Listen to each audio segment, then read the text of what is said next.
Assalamualaikum warahmatullahi wabarakatuh. Waalaikumsalam warahmatullahi wabarakatuh. Alhamdulillah, alhamdulillahirabbil alamin. Wassalatu wassalamu ala asyrafil anbiya'i wal mursalin, sayyidina Muhammadin wa ala alihi wa ashabihi ajma'in, amma ba'd. Pertama-tama dan yang paling utama, mari kita panjatkan puji dan syukur kehadirat Allah Subhanahu wa taala atas limpahan rahmat, hidayah dan karunia-Nya kepada kita semua sehingga kita masih dipertemukan, ya, meskipun secara tidak langsung, hanya melalui media online, tapi itu tidak membuat rasa silaturahmi kita, ukhuwah kita terputus. Salawat serta salam tak lupa kita kirimkan kepada junjungan kita Nabiullah Nabi besar Muhammad sallallahu alaihi wasallam, Nabi sebagai uswatun hasanah wa rahmatan lil alamin.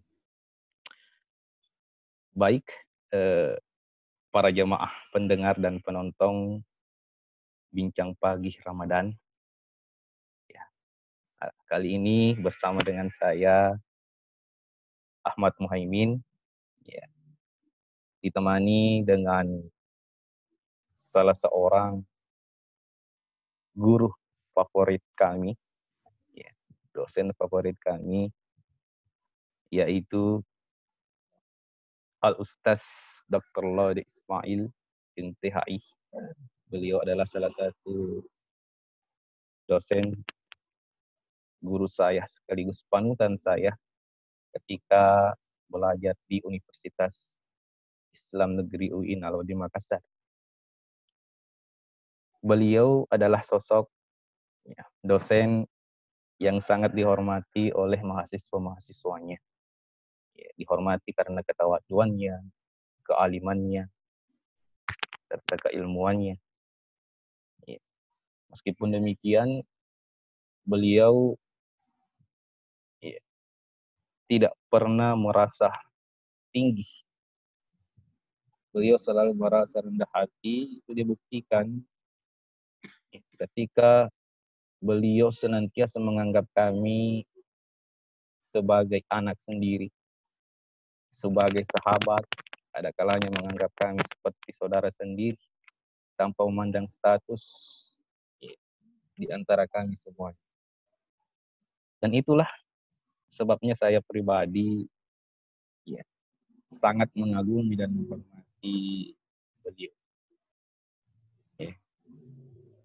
Dan kita doakan semoga beliau senantiasa bersama para keluarganya, senantiasa berada dalam naungan perlindungan Allah Subhanahu wa taala, diberikan kesehatan dan dipanjangkan umurnya insyaallah, amin ya rabbal alamin.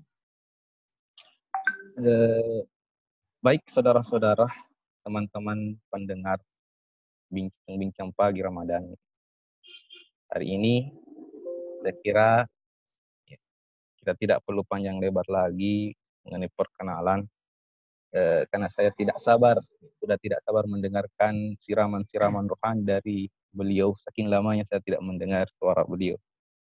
Ya, hari ini tema kita yakni apa ya? Hakikat lapar bagi manusia, baik di keadaan normal maupun di keadaan, ya, tidak normal seperti sekarang ini di tengah-tengah pandemi global yang terjadi di negara kita bahkan di dunia sekalipun. Nah, saya kira tema ini sangat luar biasa dan jarang kita temui di mana-mana. Persoalan lapar, ya Ustaz. Ya. Persoalan lapar, atau bisa kita istilahkan mengosongkan perut. Ya. Mengosongkan perut merupakan jalan, kalau menurut saya merupakan jalan untuk menghambat laju keinginan dan syahwat kita. Ya. Bahkan lapar merupakan, ya, salah satu cara dari sekian banyak cara para sufi untuk melemahkan syahwat dan keinginan duniawinya. Ya. Keinginan duniawinya untuk membersihkan dan menyucikan hatinya. Itu persoalan lapar. Bahkan kita bisa temui di berbagai macam referensi atau literatur-literatur yang ada. Kita lihat histori Rasulullah SAW, persoalan lapar, beliau sangatlah mengutamakan. Beliau sangat mengutamakan dibandingkan kekenyangan. Ya. Itu bisa kita lihat dari sejarahnya bahwa Rasulullah itu makan sebelum lapar dan berhenti sebelum kenyang. Ya. Tapi kalau kita lihat rujuk dari sejarah, kita dapat menemukan fakta bahwa Rasulullah lebih banyak laparnya dibandingkan kenyangnya. Nah, saya kurang tahu apa alasannya seperti itu. Mungkin ada nanti penjelasan-penjelasan dari Ayahanda dosen, ustaz kita, kenapa bisa seperti itu. Yang jelas, di dalam sejarah mengatakan demikian bahwa Rasulullah banyak laparnya dibandingkan kenyangnya. Kalaupun ya beliau Rasulullah SAW makan, ya ia tidak sampai kenyang. Nah, kalau kita kaitkan dengan persoalan sekarang ini, persoalan lapar, tentu kita perhatikan masyarakat sekarang ini. Banyak orang atau masyarakat yang tidak sabar bila menghadapi cobaan yang namanya lapar ini. Banyak masyarakat yang tidak sabar menghadapi persoalan-persoalan atau ujian-ujian masalah makanan, minuman yang lezat. Sehingga kadangkala sering timbul atau kecenderungan untuk mengabaikan norma-norma yang ada di masyarakat pada saat ini. Itu bisa kita lihat contohnya misalnya kadang gara-gara lapar, kelaparan, dan demi makan dan minum, ada orang yang bertengkar, ada orang yang rusuh. Bahkan gara-gara lapar, ada yang sampai mencuri, melakukan perbuatan-perbuatan yang kotor, hanya karena untuk memenuhi keinginan dan syahwat. Bahkan orang miskin sekalipun, Ustaz. Ya. Bahkan orang miskin sekalipun, dia mulai sudah tidak sabar dengan kemiskinan, ya. Sehingga laparnya ia jadikan sebagai alasan untuk tidak mendekatkan diri kepada Allah. Nah, ini bisa kita lihat sekarang ini, Ustaz, gara-gara anjuran pemerintah lockdown, ya. Ya, sehingga banyak di antara kalangan masyarakat, baik di kalangan menengah ke bawah, merasa keberatan, ya, tidak setuju dengan dalih alasan bahwa kalau dia lockdown, tidak bekerja, ya, keluarganya mau makan apa? Kalau lockdown nanti, ya anak-anaknya bisa kelaparan. Kalau tidak bekerja nanti dia tidak punya uang untuk membeli makanan. Ya. Sehingga kelaparan nantinya. Padahal menurut saya, Ustaz, ya, kalau persoalan lapar itu, sebenarnya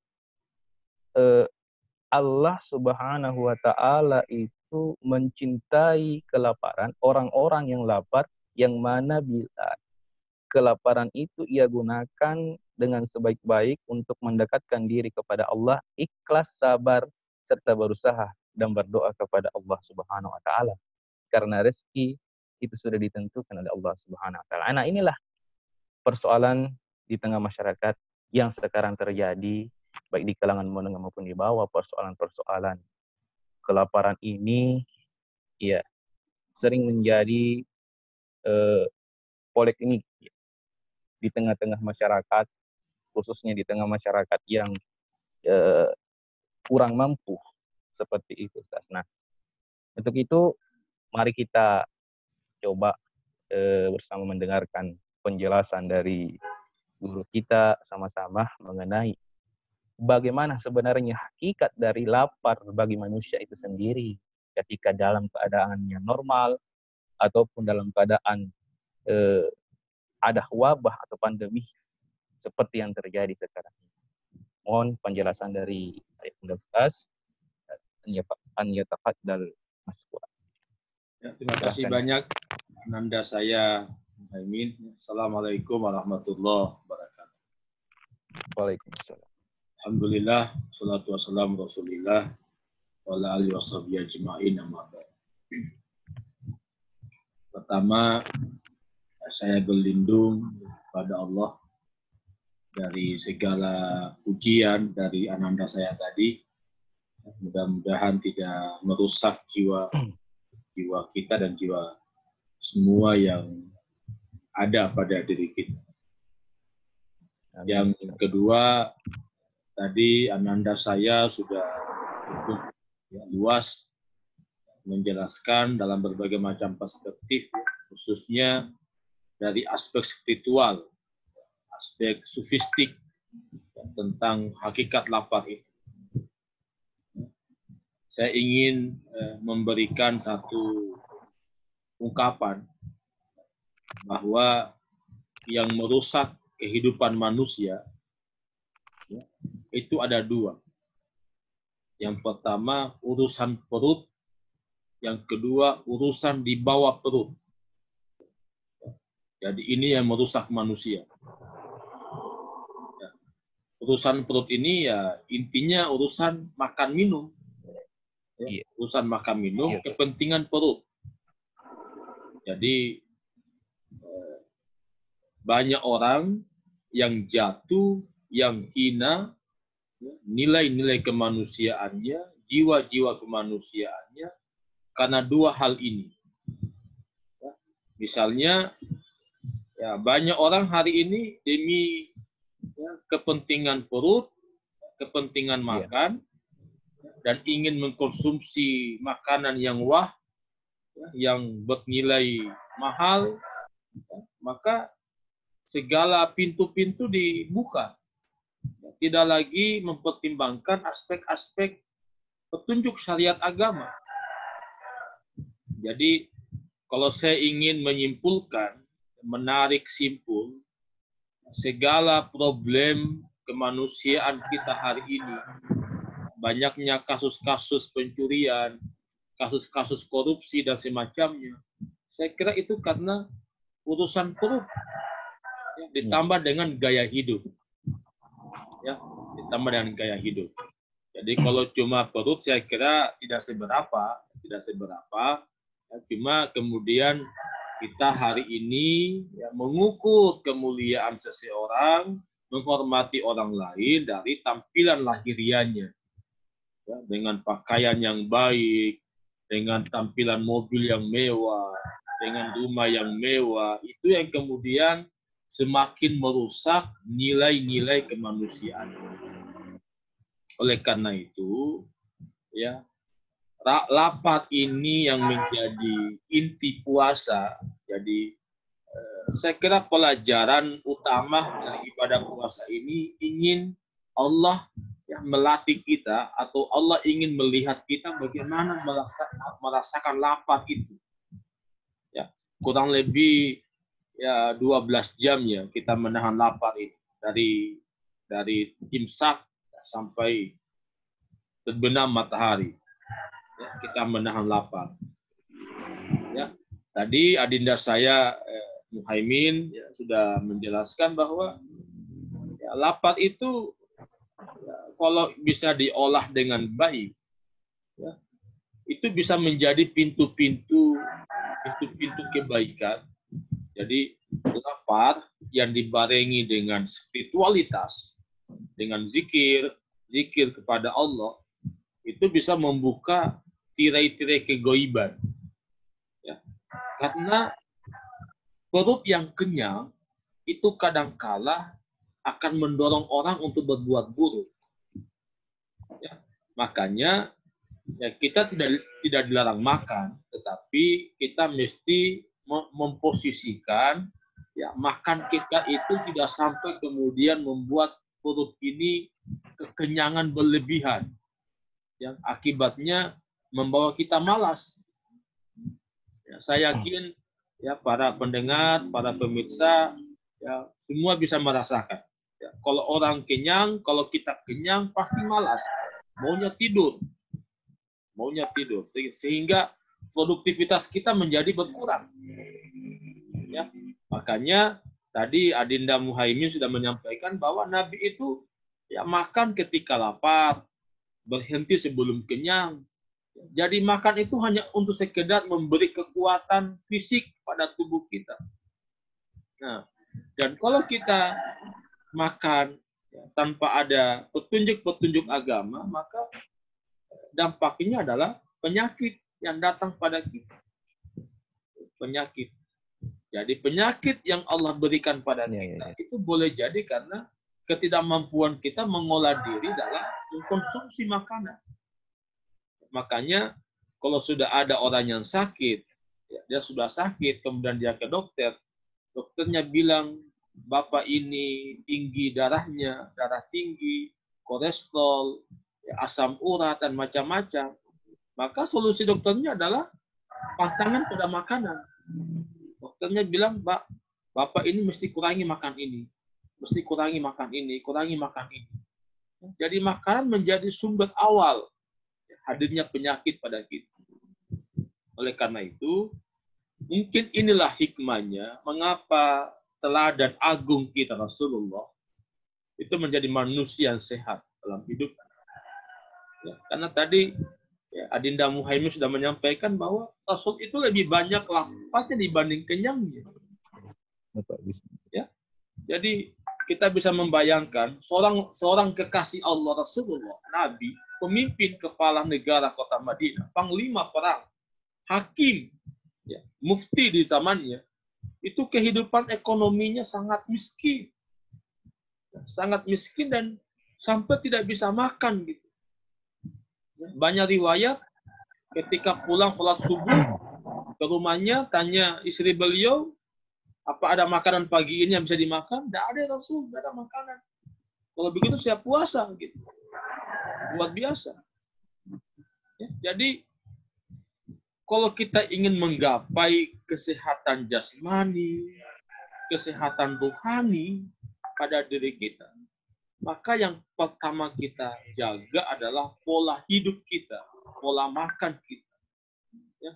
Oleh karena itu saya kira kenapa ibadah puasa ini diwajibkan oleh Allah? Karena kita kadang-kala lupa dengan kepentingan kesehatan kita ini. Ya, untuk apa Allah larang kita makan minum dalam waktu-waktu tertentu? Ya, supaya kita istirahat gitu. Istirahat. Mestinya ini menjadi hal yang fitrawi pada diri kita. Ya, jadi mestinya ini menjadi sesuatu yang alamiah, ya, bahwa kita ini kalau kita mau sehat, ya, sehat jasmani, sehat batiniah, maka hal utama kita mesti menjaga diri dari konsumsi makanan yang berlebih-lebihan dan kemudian bisa memberi efek negatif pada diri kita. Jadi kalau tadi Adinda Muhaimin bertanya mengapa Rasulullah itu lebih banyak lapasnya dibanding kenyang, memang mungkin karena dia ingin menjaga spiritualitasnya. Ya. Karena kalau orang kenyang, pada akhirnya semangat dakwanya lemah. Kalau orang kenyang, ya, banyak makan, pada akhirnya sakit. Kalau orang sakit, ya, dia tidak bisa berdakwah lagi.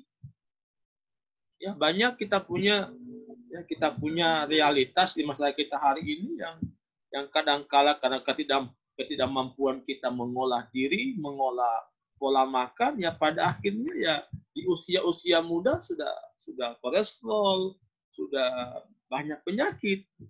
Apatah lagi kita hari ini sedang menghadapi satu problem ya sebagai dampak kemajuan teknologi, yaitu makanan siap saji. Iya. Ya mungkin Adinda saya Muhaimin yang ada di Kota Wajo, Sengkang, ya mungkin masih bersih, masih alamiah makanannya. Ya, dari hal-hal yang alamiah. Tapi seperti Makassar, pusat-pusat kota besar itu, ya orang hari ini sudah mengkonsumsi makanan siap saji tanpa kita tahu bagaimana proses memproduksi makanan itu. Ya, makanya jangan heran kemudian ya kita hari ini banyak penyakit. Ya, termasuk wabah ini kan. Wabah COVID-19 ini kan ada dugaan akibat makanan. Iya, akibat virus makanan. kematian. Katanya tempat munculnya virus ini Wuhan, Cina, penduduknya itu ya sembarang makan gitu. Apapun dimakan. Betul. Apapun dimakan. Sehingga kena mereka. Akibat lebih jauhnya menyebar ke orang lain. Ini problem kita semua. Ya, oleh karena itu Rasulullah ya sangat luar biasa dengan bisikan-bisikan ilahiyah. Dia sudah menyampaikan pada kita, sumu tasih. Berpuasalah kalian, niscaya kalian sehat.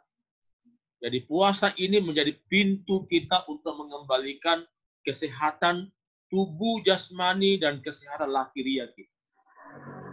Ya. Di zaman Rasulullah, ya, ada sahabat-sahabatnya miskin yang tinggal di emperan Masjid Nabawi, ya, yang kita kenal dengan Ahlus Suffah. Ya, kelompok ini kehidupannya, ya, mereka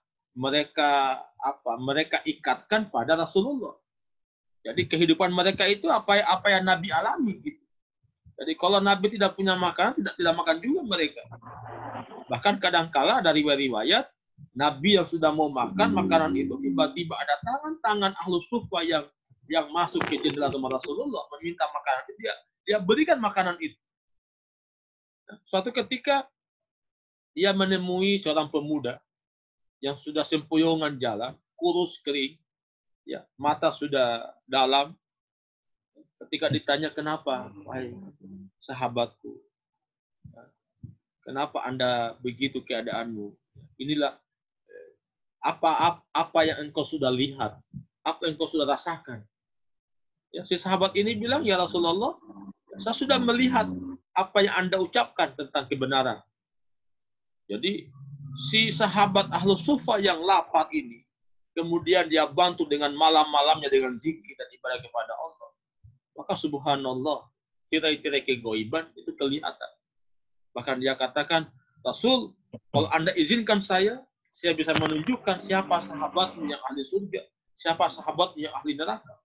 Dengan mata batinnya, akibat kemampuan dia mengolah diri, ya, tidak hidup ya, dalam konsumtif yang luar biasa. Ya, saya kira para pendengar pemirsa, kita hari ini sudah jatuh ya kemanusiaan kita pada budaya konsumtif. Ya, jadi selain budaya hedonistik, cinta dunia, juga kita menjadi budaya yang konsumtif. Ya. Coba kita lihat ya, siang hari-hari kita Ramadan ini. Di sore hari ketika kita mau buka puasa, berapa jenis kue yang kita beli? Ya. Begitu semangatnya kita keluar dari rumah kita, ingin membeli buka puasa, dan kadangkala jenis kuenya lebih dari satu. Kita mau makan ini, kita mau makan ini, kita mau makan ini. Padahal begitu indahnya puasa ini. Segelas teh yang kita minum, sebiji kue yang kita makan, itu sudah menghilangkan rasa lapar yang luar biasa. Jika ada orang yang masih makan, itu tinggal memperturutkan hawa nafsunya. Sekiranya dia mendengar bahasa hatinya, dia mendengar bisikan jiwanya, sebenarnya Allah telah membisikkan pada dirinya, kenyang mati. Sudah kenyang kita. Hilanglah rasa lapar itu. Ya, tapi kenapa kita kemudian masih makan ini, masih makan ini? Karena kita sedang memperturutkan hawa nafsu kita. Kita ingin menghabiskan hidangan yang sudah beli. Ya, oleh karena itu, ya, para pendengar pemirsa yang berbahagia, jadi dalam masa pandemi corona ini, kenapa orang takut lapar, orang takut tidak bisa makan? Karena ya, makannya tidak sesuai dengan petunjuk agama.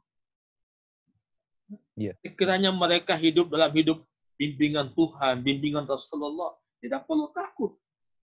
Ya, tidak perlu takut. Ya. Kalau dia tidak punya makanan, bismillah, ya, jadikan itu sebagai ujian Allah, dekatlah pada Allah, berpuasalah. Boleh jadi itu akan menjadi pintu-pintu ketika Allah bisa membuka mata batin kita, mata hati kita. Ya, sehingga hati menjadi bersih, pikiran positif pada Allah. Ya, jadi ya memang kita punya kepentingan dengan kehidupan dunia kita ini untuk bisa makan, untuk bisa minum. Dan Allah persilahkan itu. Ya, makanlah yang halal lagi baik. Semua yang Allah sediakan, yang Allah ciptakan untuk kita. Nah, tapi ada batas-batas yang mesti kita perhatikan, ada ukuran-ukuran yang mesti kita pedomani sehingga ya, hidup kita ini senantiasa dalam kebaikan kita. Saya kira ini sebagai pengantar sekaligus mempertegas yang tadi adenda saya Muhaimin sampaikan di awal. Ya, mudah-mudahan ini menjadi informasi yang baik ya untuk kita menata kehidupan ya, di tengah pandemi ini. Ya, saya kembalikan pada adenda saya Muhaimin. Ya, terima kasih penjelasan yang begitu luar biasa sekali dari Ustaz Adit Ismail berkaitan dengan persoalan lapar sekarang ini, gimana bila kita gunakan persoalan lapar ini untuk senantiasa mendekatkan diri kepada Allah Subhanahu wa taala, maka insyaallah maka Allah akan membukakan pintu-pintu kebaikan baik kehidupan kita ke depannya. Ustaz, mungkin sedikit pertanyaan lagi mengenai kasus-kasus sekarang yang terjadi di sekitar masyarakat ini. Ini berkaitan dengan masalah pandemi yang terjadi.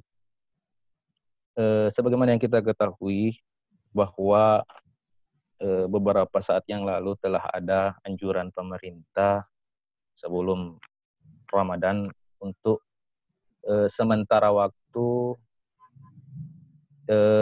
tidak melaksanakan sholat tarawih ataupun sholat Jumat secara berjamaah di masjid ya sementara waktu. Nah, namun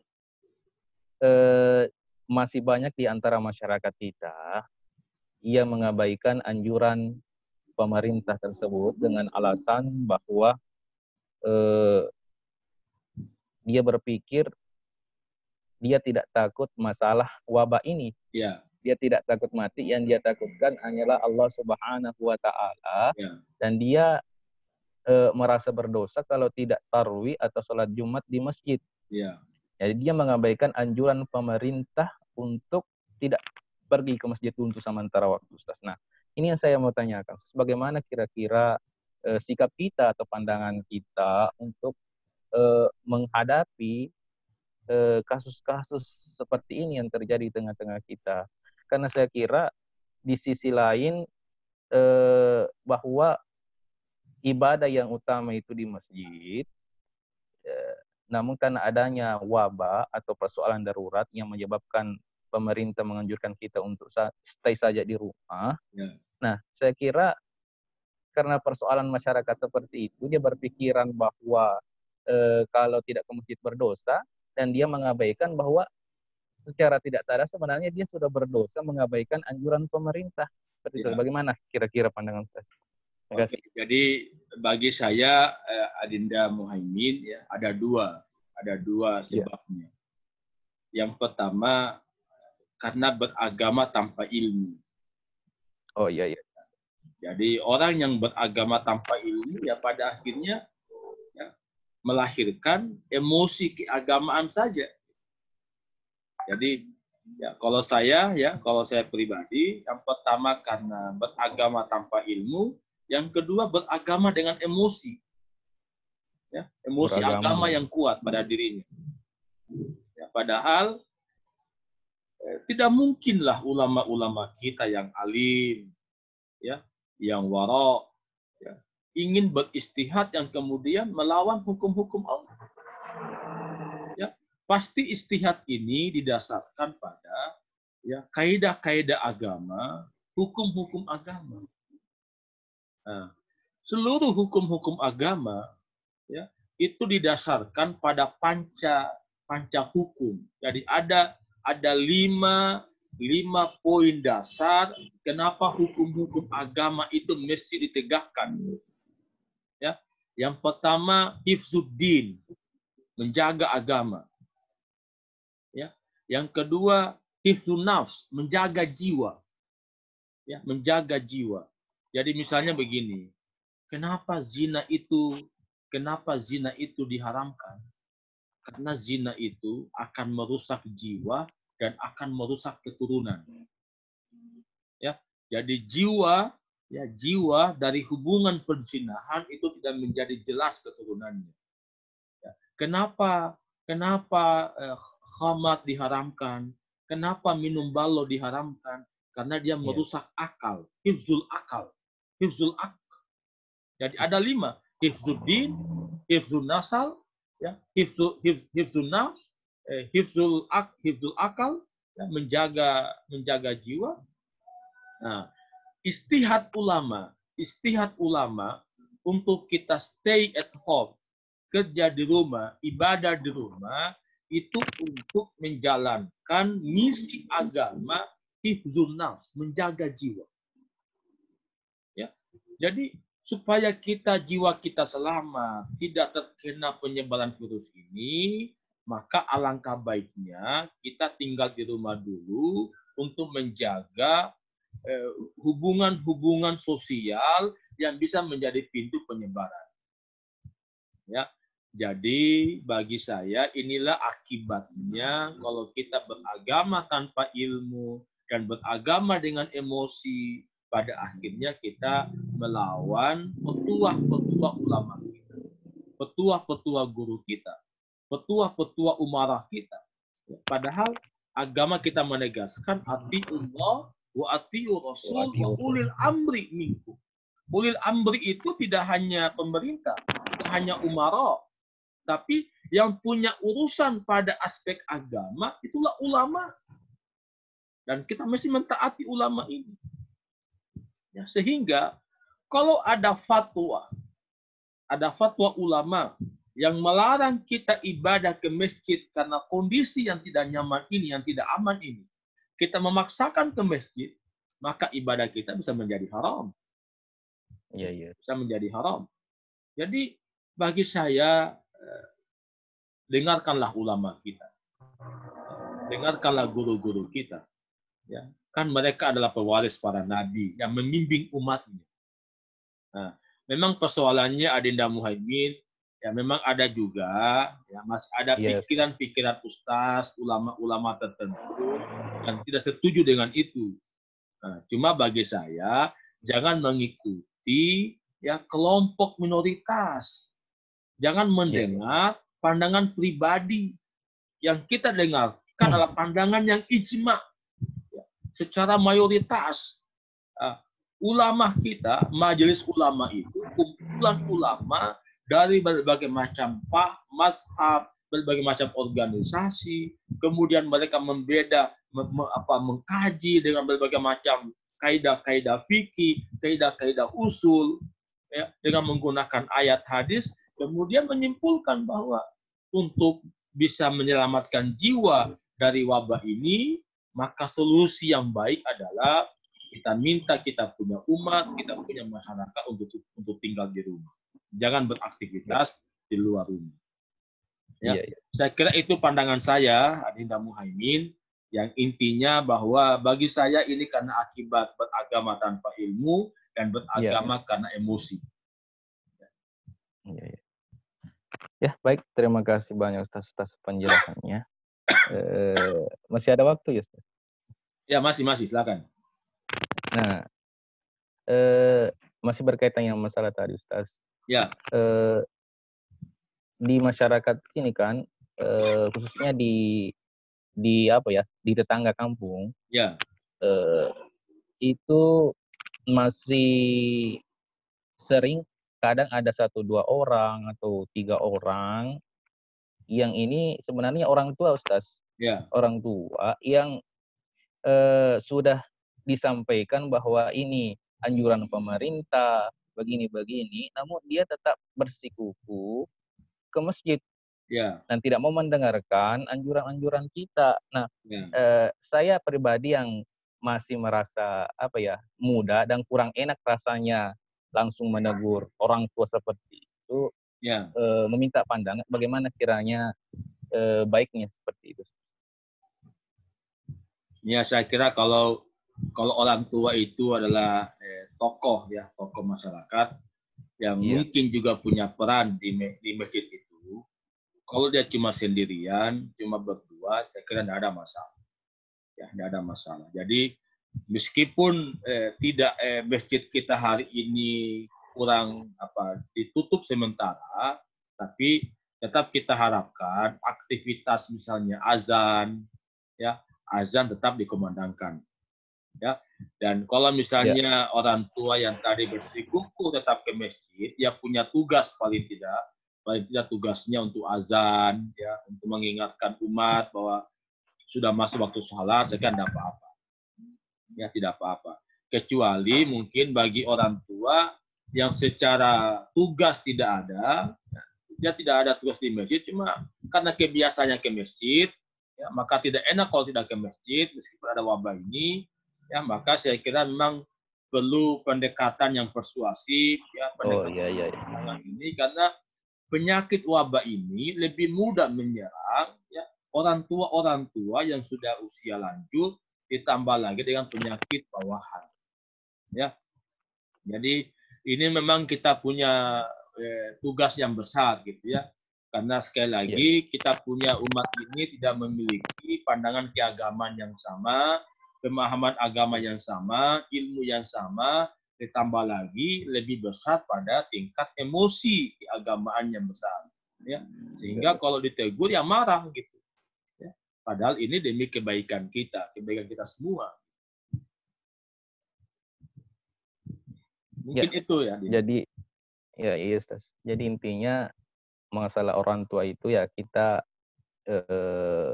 membutuhkan pendekatan persuasif atau personal kepada karena notabene-nya orang tua kan belum tentu bahwa dia mendapatkan ilmu persoalan-persoalan pelarangan sementara sholat tersebut. Ya, tapi kalau misalnya pengurusnya tegas, misalnya di Muimin, masjidnya ditutup, dikunci, pagar dikunci, saya kira tidak akan, meskipun dia ke sana tidak akan masuk juga. Jadi, ya baik, Sas, terima kasih banyak atas penjelasan kita pagi hari ini. Luar biasa sekali ilmu dari Ustaz Anda kita, panutan saya pribadi, Dr. Laudi Ismail MTHI, guru kita di UIN Alauddin Besar. Mungkin sebelum kita tutup persoalan tema kita ini, mungkin bisa ada semacam kata-kata atau motivasi yang bisa menjelaskan keseluruhan tema kita hari ini. Satu kalimat ya sebelum. Ya, saya kira kata kunci dari kajian kita pagi ini untuk menjaga kualitas kemanusiaan kita, kehormatan kemanusiaan kita, maka mari kita hidup sederhana ya, dengan pola makan, pola minum atas bimbingan agama. Ya. Jadi jaga perut dan jaga di bawah perut itu bisa menjadi pintu. Iya, Insya Allah. Terima kasih banyak. Baik para pemirsa, pendengar, penonton Bincang Pagi Ramadan kita. Saya Ahmad Muhammad bersama dengan guru kita, Ustaz Laudi Ismail MTHI.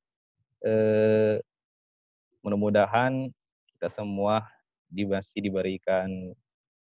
diberikan kesehatan, umur yang panjang untuk senantiasa menyambung silaturahmi kita, punya kesempatan untuk saling bertatapan muka lagi. Ya, Ustaz. Sebenarnya mudah-mudahan kita diberikan kesempatan dan lagi. Mudah-mudahan corona ini cepat berlalu. Amin. Amin ya Rabbi. Dan bagi teman-teman sekalian, para penonton, pendengar, pemirsa, ya, silakan ikuti terus Bincang Pagi bersama guru kita, tentunya dengan host-host yang berbeda, dari berbagai macam daerah-daerah yang merupakan asal dari mahasiswa-mahasiswa alumni-alumni ya, yang pernah diajar oleh guru kita, Ustaz Laude Ismail. Jangan lupa di-subscribe. Ya. Terima kasih banyak, Ustaz. Ya. Ya, kita tutup dengan ucapan akhirul kalam. Wabillahi taufiq wassadah. Assalamualaikum warahmatullahi wabarakatuh. Waalaikumsalam warahmatullahi wabarakatuh.